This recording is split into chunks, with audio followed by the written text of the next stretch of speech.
Hello everyone, welcome and welcome back to Sketch School of Art and Creativity. In today's video, we are going to draw a 2-point perspective exterior sketch. So I hope सबको याद होगा कि what is basic difference between 1-point and 2-point perspective और उसे बनाते कैसे हैं. अगर नहीं पता है तो पहले जाके कॉन्सेप्ट वीडियो देख लो और समझ लो कि क्या बेसिक्स है, उन्हें बनाना कैसे है. अगर आपको सारे बेसिक्स पता है ना तो इजीली आप कोई भी स्केच जो है वो बना सकते हो. आज की वीडियो में हम एक बस स्टैंड का स्केच बनाने वाले हैं. कई स्टूडेंट्स को ऐसा लगता है कि बस स्टैंड और स्ट्रीट व्यू बहुत ज्यादा ही सिमिलर है, बट ऐसा बिल्कुल भी नहीं है. जब हमें बस स्टैंड का स्केच आएगा ना बनाने के लिए, तो उसमें आपका मेन फोकस बस स्टैंड पे होना चाहिए, बस पे होना चाहिए, वहां जो लोग वेट कर रहे हैं उन पे होना चाहिए.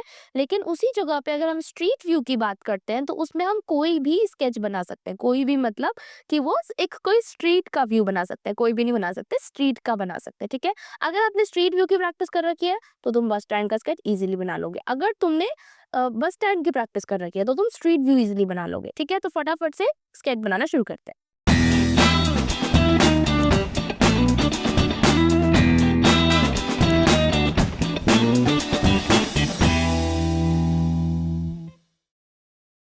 सबसे पहले मैं होराइजन लाइन बना रही हूँ, उसके बाद वैनिशिंग पॉइंट. तो वैनिशिंग पॉइंट 1 और वैनिशिंग पॉइंट 2 ट्राई करेंगे कि दोनों जो वैनिशिंग पॉइंट है वो हमारे शीट के एंड में हो, क्योंकि जितना एंड में बनाओगे ना उतना स्केच अच्छा बनेगा.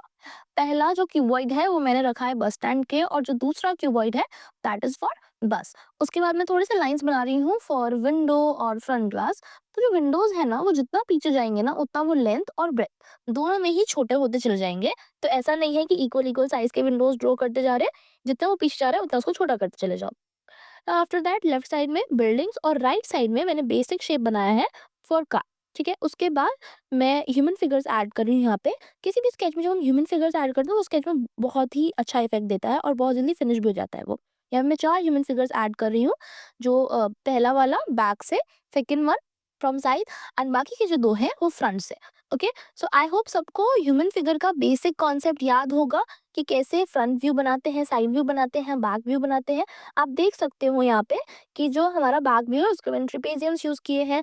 जो मेरा साइड व्यू है उसके लिए मैंने ओवल्स यूज किया. अब ओवल्स क्यों यूज किए, क्योंकि अगर यहाँ पे ट्रिपेजियम यूज करते जो साइड कट है ना वो सही से नहीं दिख पाता, इसीलिए हमने यहाँ पे ओवल्स यूज करे.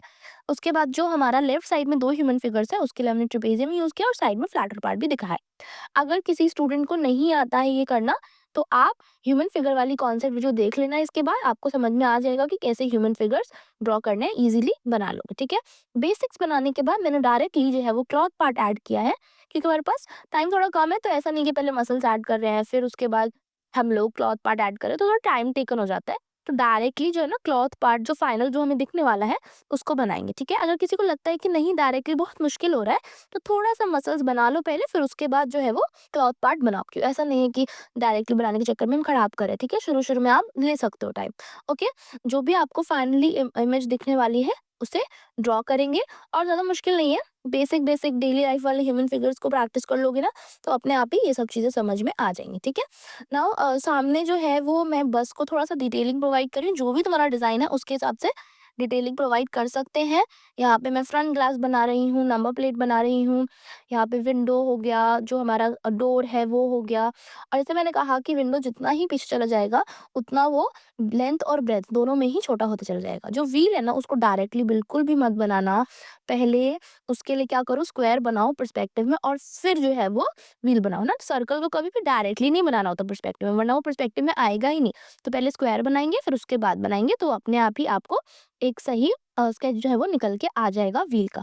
ठीक है, फिर यहाँ पे मैंने बनाया है कार. कार के लिए भी वही सेम चीज़ अप्लाई करी है कि पहले बेसिक शेप और उसके बाद हमने उसको थोड़ा सा जो है वो डिटेलिंग प्रोवाइड करें. तो व्हीकल्स की प्रैक्टिस करना ना बहुत इंपॉर्टेंट है. सारे व्हीकल्स में ना सेम ही चीज़ अप्लाई होंगी. अब यहाँ पे मैं बाइक बना रही हूँ ना, तो बाइक के लिए भी सेम ही चीज़ कर रहे हैं हम लोग कि पहले बेसिक बनाया फिर उसका थोड़ा सा डिटेलिंग प्रोवाइड किया और ये मेरा बाइक जो है वो डन हो गया. ठीक है, तो जो व्हीकल्स हैं, बिल्डिंग्स हैं, ये सब चीज़ें ना बहुत सारे स्केच में तुम्हें काम आने वाली है. तो इसकी प्रैक्टिस कर लोगे ना तो आराम से स्केचेस तुम बना लोगे. ठीक है, नाउ उसके बाद में यहाँ पे स्ट्रीट लाइट्स ड्रॉ करें. तो स्ट्रीट लाइट में ना ये इंपॉर्टेंट है कि उसको हम इक्वल इक्वल प्लेस पे जो है ना प्लेस करें. मतलब ऐसा नहीं है कि रैंडमली प्लेस करें, डिस्टेंस जो है वो सेम होना चाहिए. एंड आई होप कि सबको याद होगा कि कैसे जो गैपिंग है ना सेम गैपिंग क्रिएट करनी है ना. देखो सेम गैपिंग पे ही उसको रखना है, क्योंकि जो हमारा स्ट्रीट होता है ना उस पे सेम गैपिंग होता है। ओके, आफ्टर दैट मैं थोड़ा सा बिल्डिंग्स को फाइनलाइज कर रही हूँ। ऐसा नहीं है कि जैसे मैं कर रही हूँ वैसा ही करना है, आप अलग भी कर सकते हो। ठीक है, जो भी तुम्हारे माइंड में डिजाइन है, जो जिस तरह से भी तुम करना चाहते हो वैसा आप अप्लाई कर सकते हो। यहाँ पे मैं बहुत सारे विंडोज बना रही हूँ और विंडोज में ग्लासेस के टाइप का रेंडरिंग कर रही हूँ कि ग्लासेस है वो, तो ब्लैक कलर किया और ब्लैक कलर करने के बाद ना थोड़ा सा पार्ट को इरेज कर दिया, तो वो जो है हमारा ग्लास विंडो बन गया।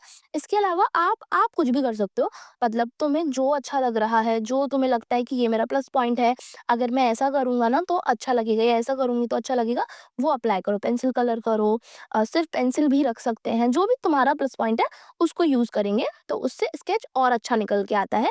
जिसमें जो आपको आता है उसको जब आप हाईलाइट करते हो ना, तो वो स्केच ना और अच्छा बन जाता है। उसके बाद जो नेक्स्ट वाली बिल्डिंग है उसमें भी सेम है, विंडोज़ ऐड कर रही हूँ and one banner and it's finish. देखो तो जो जो ये चीज़ें होती हैं, बैनर्स हो गया, पोस्टर्स हो गए, तो मैं बहुत जगह पे काम आती है। ओके, नाउ यहाँ पे आप देख सकते हो जो ब्लू लाइन है ना, वो मेरा पेंसिल है, उसके ऊपर जो ये ब्लैक कलर है दैट इज़ माइक्रोन पेन। ठीक है, तो माइक्रोन पेन से ना जब आप रेंडरिंग करते हो तो बहुत अच्छा इफेक्ट आता है ना? तो और देखो माइक्रोन पेन से को करने की क्यों बोलती हूँ, क्योंकि एग्जाम में ना आपका जो स्केच है वो एग्जामिनर डायरेक्टली नहीं देखने वाला है, वो उसकी फोटोज देखने वाला है। फोटो क्लिक होगी और फोटोज को जज किया जाएगा। तो जो माइक्रोन पेन होता है ना वो फोटो में पॉप करता है, बहुत सुंदर लगता है फोटो में, लेकिन पेंसिल स्केचेस उतने ज्यादा सुंदर नहीं लगते। तो ये भी इंपॉर्टेंट है कि आपका स्केच फोटो में कैसा दिखता है, वो भी एक प्लस पॉइंट हो जाता है जो जो माइक्रोन पेन यूज करते हैं उनके लिए। अब कितना भी हम बोल लें कि टेक्निक ऑब्जर्वेशन, बट एक जगह पे ना ये भी इम्पोर्टेंट होता है कि आपने कैसे प्रेजेंट किया है, पहली नजर में आपका स्केच कैसा लग रहा है। क्योंकि आप पहली नजर में जो स्केच अच्छा लग रहा था ना उसको हम थोड़ा अच्छे से देखते भी हैं, तो वो भी इम्पोर्टेंट होता है कि उसको हम अप्लाई करें। उसके बाद जो सामने बस है उसको भी मैं थोड़ा थोड़ा डिटेलिंग दे रही हूँ ना, तो पहले पेंसिल से जो बेसिक्स किया था उसको थोड़ा सा बस डिटेल कर देंगे। यहाँ पे मैंने जैसे वो जो है वो एक ह्यूमन फिगर बनाया, बेसिक ही बनाया, मतलब ऐसा नहीं कि बहुत डिटेल में बनाया, जैसे एक सर्कल बनाया और लग रहा है कि हाँ कोई बैठा है वहाँ पे, है ना? तो ऐसे ही बनाना है, बस नंबर प्लेट को डिटेल दे दिया, ग्लासेस को डिटेल दे दिया ना, मिरर को दे दिया, जो टॉप लगेज वाला एरिया है उसको दे दिया, विंडोज को दे दिया। तो बस उसको थोड़ा थोड़ा सा डिटेलिंग प्रोवाइड कर देंगे, जिससे कि जो स्केच है ना वो उसमें डेप्थ है ना, तो जो चीजें जितनी पास वो उतना ज्यादा डिटेल में, और जो जितनी दूर वो उतना कम डिटेल में। ठीक है, now here I am adding zebra crossing because क्योंकि मैंने यहाँ पे 4 ह्यूमन फिगर्स बनाए ना, तो ऐसा ना लगे कि अनरियलिस्टिक है। ओके, रियलिस्टिक लगे, हमारा जो थीम है ना वो रियलिस्टिक लगे, इसलिए मैंने यहाँ पे ज़ेब्रा क्रॉसिंग डाल दिया है। अभी यहाँ पे लेफ्ट साइड में मैंने एक टेलीफोन बूथ बनाया, क्योंकि मुझे वहाँ पे थोड़ा खाली-खाली लग रहा था, इसीलिए हमने क्या किया कि टेलीफोन बूथ डाल दिया, तो वो अब थोड़ा-सा बैलेंस लग रहा है स्केच। ठीक है? Now I am rendering this car part here, उसमें भी ग्लास और ग्लास को थोड़ा रेंडरिंग कर रहे हैं। देखो यहाँ पे पीछे भी एक जो कार पार्ट है ना वो हमने बनाया, और तुम देख सकते हो कि दोनों की जो हाइट है ना वो हॉराइजन तक ही रखी है। क्यों? क्योंकि जो आगे वाली कार है, जो पीछे वाली कार है, दोनों की हाइट तो सेम ही रहेगी, तो पर्सपेक्टिव के हिसाब से दोनों हॉराइजन पे ही आनी चाहिए। बस पीछे जितना वो गया उतना वो छोटा हो गया ना, तो ऐसे ही आपको पर्सपेक्टिव स्केचेस में अप्लाई करना है। उसके बाद मैं स्केच में जो है बहुत सारे वायर्स बना रही हूँ, और देखो जो नॉर्मल स्ट्रीट होता है ना उस पे क्या-क्या चीज़ें होती हैं, उस पे ट्रांसफॉर्मर्स होते हैं, बहुत सारे इलेक्ट्रिकल पोल्स होते हैं, वायर्स होते हैं। तो ये सब चीज़ें जब तुम बनाते हो ना तो तुम्हारा स्केच और भी ज़्यादा क्या होता है ना कि रियलिस्टिक और इलस्ट्रेटिव लगता है, बहुत अच्छा लगता है देखने में। तो उसको ट्राई करेंगे अप्लाई करने का। मैंने यहाँ पे वायर्स बनाए हैं और ये ट्रांसफार्मर बनाया है, और उसके अलावा थोड़े से जैसे कि जो हमारे ना बहुत सारे ना क्या होता है कि एडवर्टाइज़मेंट पोस्टर्स भी लगे रहते हैं रोड्स पे, तो उनको भी जब हम अप्लाई करते हैं ना तो बहुत अच्छा लगता है। इसके अलावा और सोचो कि ऑब्ज़र्व करो चीज़ों को, जितना ऑब्ज़र्व करोगे ना स्केचेज़ में, उतना ज़्यादा आपको अच्छे मार्क्स मिलेंगे। ऑब्ज़र्वेशन बहुत इंपॉर्टेंट है। एग्ज़ामिनर को भी दिखना चाहिए कि आप कितना ज़्यादा ऑब्ज़र्व करते हो अपनी आस-पास की चीज़ों को, ठीक है? जैसे बस स्टैंड है, तो बस स्टैंड को ऐसे खाली तो नहीं रख सकते हैं, तो यहाँ पे मैंने थोड़े से पोस्टर्स लगा दिए, एडवर्टाइज़मेंट बैनर्स लगा दिए। उसके बाद लिखो, अगर बस स्टॉप है तो वो खाली तो नहीं रहेगा, उस स्टॉप का नाम लिखा रहेगा, या फिर बस स्टैंड या बस स्टॉप वहाँ पे लिखा रहेगा, तो वो चीज़ें भी अप्लाई करो। और सोचो और क्या-क्या चीज़ें हो सकती हैं जो किसी के दिमाग में नहीं आए, बट तुम्हारे दिमाग में आ रही है, तो उसे अप्लाई करो। वो बहुत रेयर है, उसे भी हम अप्लाई कर सकते हैं, ठीक है? उसके बाद बैलेंस, देखो बैलेंस करना स्केच को बहुत ज़रूरी है। बैलेंस होता क्या है? बैलेंस का मतलब ये है कि ऐसा ना हो कि कोई एक पार्ट बहुत खाली लग रहा है और एक पार्ट जो है वो मेरा बहुत भरा-भरा लग रहा है, ठीक है? जैसे नीचे वाला पार्ट है उसमें तो मैंने बहुत एलिमेंट ऐड कर दिए, बट ऊपर वाला पार्ट अभी मेरा खाली-खाली है। हाँ, तो ऊपर वाले पार्ट को फिल करने के लिए मैंने यहाँ पे डायरेक्शन वाले जो बोर्ड है वो लगा दे कि इधर दिल्ली है, इधर नोएडा है, इधर गाजियाबाद है, ठीक है। और सोचो कि इस बोर्ड के अलावा और क्या हो सकता है। अगर तुम्हारे दिमाग में कुछ भी नहीं आ रहा, तुम्हें नहीं समझ में आ रहा कि और क्या ऐड करूँ, आप बहुत सोच लिया, तो सिंपली ट्रीज भी ऐड कर दोगे ना, कि सिर्फ ट्रीज ट्रीज बना दिया, तो वो भी मतलब आपका स्केच जो है ना वो फिनिश हो जाएगा सिर्फ ट्रीज से, मतलब ऊपर वाला पार्ट और नीचे वाला पार्ट बैलेंस हो जाएगा। उसका डेप्थ अपने स्केच में ज़रूर से ऐड करो, कि जो पास चीज़ें हैं ना उसको अच्छे से रेंडर करो, उसमें क्लॉथ में फोल्ड दिखाओ अगर ह्यूमन फिगर्स है तो, और जो पीछे ह्यूमन फिगर्स है उनमें नहीं दिखाना है। सेम फॉर ऑब्जेक्ट्स, कि जो आगे ऑब्जेक्ट्स है उन्हें अच्छे से रेंडर करेंगे, जो पीछे है उन्हें कम डिटेलिंग देंगे, ठीक है। और इससे आपके स्केच में ना डेप्थ दिखेगी, and you can see this is our final sketch. कुछ ये हमारा स्केच निकल के आ रहा है, और अगर आप ऐसे एग्जाम में बनाओगे ना तो आपको डेफिनेटली बहुत ही अच्छे मार्क्स मिलेंगे। आई होप सबको वीडियो समझ में आई होगी और सबने साथ साथ में ड्रॉ किया होगा। अगर नहीं किया है तो करो।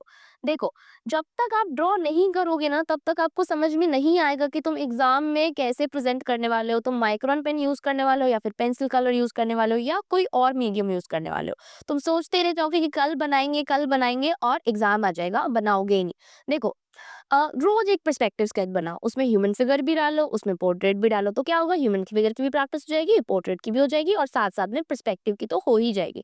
जितने स्केचेस बना रहे हो ना वो सब आप हमें भेज सकते हो, हम प्रॉपरली ट्राई करेंगे आपको गाइड करने का। देखो, गाइडेंस ना इसीलिए भी जरूरी होता है क्योंकि हमें समझ में आता है कि क्या हम एक सही पाथ में जा रहे हैं कि नहीं, जो हम स्टेप्स ले रहे हैं वो सही है कि नहीं, और इससे हमारी जर्नी थोड़ी सी ईजी हो जाती है, and that is very important for your dream college. So if you want to crack JEE, BARC or NATA with us from proper guidance, so you can book a free demo class from our website or from below link.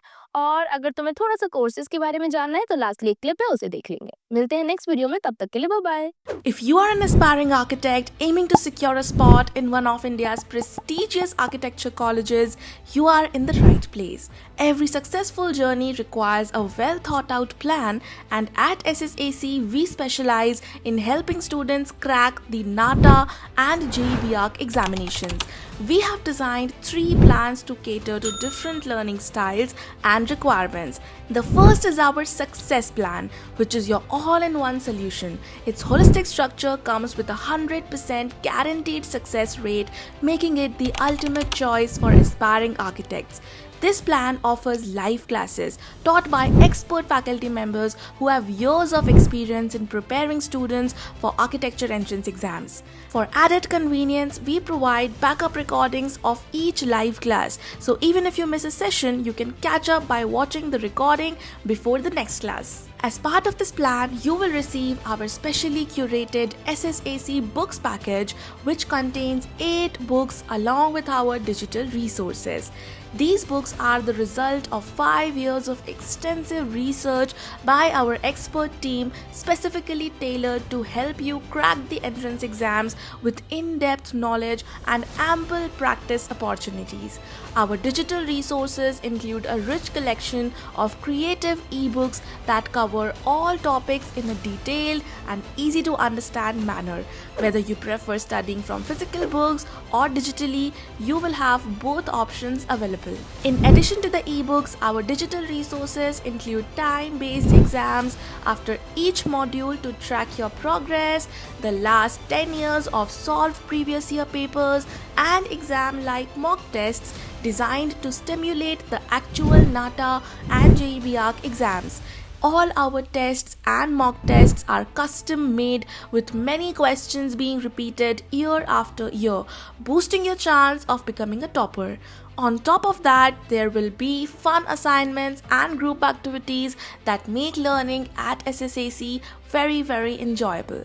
To further support your progress, we conduct a parent-teacher meeting (PTM) or Viva every month to discuss your performance, provide personalized feedback, and set goals for improvement. For students who prefer more flexibility in learning but still want to access high-quality materials and structured guidance, the self-learning plan is the ideal option.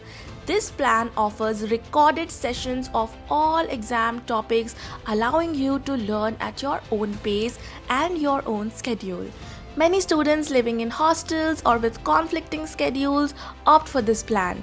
You will also receive our SSAC books package and the same digital resources provided in the success plan. For students who are more independent learners, the self-study plan is designed to give them tools they need to succeed on their own terms.